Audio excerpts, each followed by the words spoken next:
Hi, welcome to the Market Alert for Wednesday, the 26th of October 2016.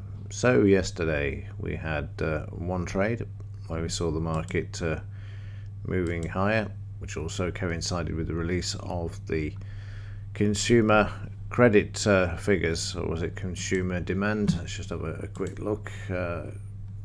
Consumer confidence. This actually came out at 98.6, forecast at 101.5, previous 103. I've said before, at the moment it seems as though bad news is good news, and this was used to drive the market just up to the scalp area. Before then the market waited for Draghi and Carney. We can see the effect they had, as I said in yesterday's market alert, that when they speak now they seem to have a negative effect upon the markets, whereas in from 2008 all the way through to 2015, the mere announcement that there was going to be a central banker speaking would send the market higher, whereas now it appears to have the opposite effect, and that can only be because of the lack of options that they have available now to actually do anything about turning what they've created around, which is just a pile of debt. There was another signal later on in the evening. This came in at let's have a look, 1935, but this wasn't filled until we got down to 2145 in the latter part of the session. So again, there was a way of getting out of this trade or staying with it on the overnight. But again, the spread switches from 9 p.m. from 1 point to 3 points as well, and you can see there's some sort of news there as well. So again, you could still get out of this a break even and with a few points, as well as the market traded sideways there.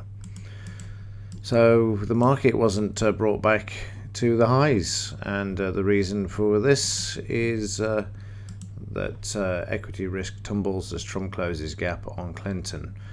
Personally, doing some sort of looking at the alternative media, and there's some really good videos out there, and one thing that's come to light, and this is not a political broadcast by any means, but just one of observation, is the amount of people that are attending the Trump rallies as opposed to the Clinton ones.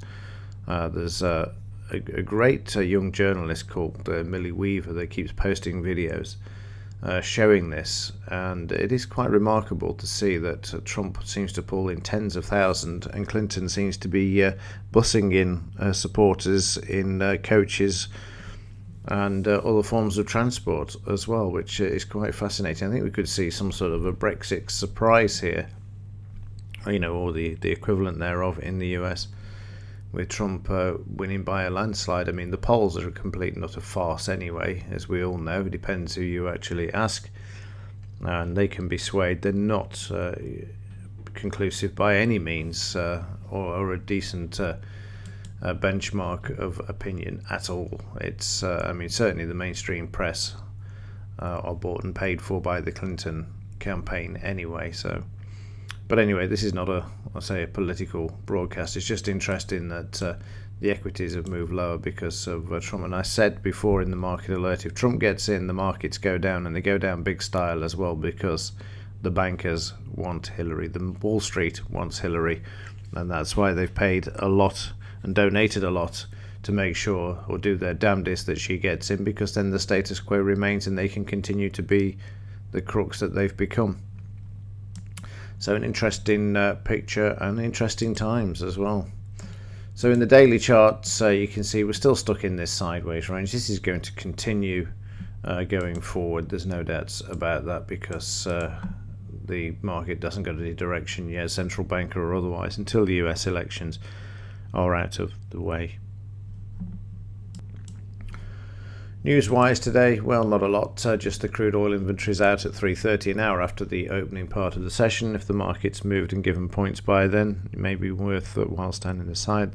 Forecast is for a surplus of just under 750,000 barrels of oil for today. Again, it'll be interesting to see how this, because the crude oil market also is being manipulated at the moment as well. They're trying to keep the price above $50 per barrel, although it struggled during yesterday's session. And then finally, on the implied volatility, 1217 up quite a lot from Monday's session, but the historic volatility is still turning down there. It's delayed and lags, and that's why it takes a moment to catch up. The implied volatility is the one that we actually look at.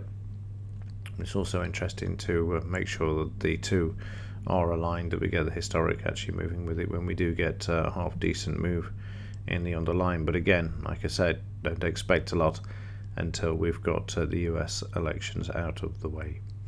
Right, that's it for this morning. I will see you in tomorrow's. As ever, thanks for watching, also for your support, and I shall see you in the next one.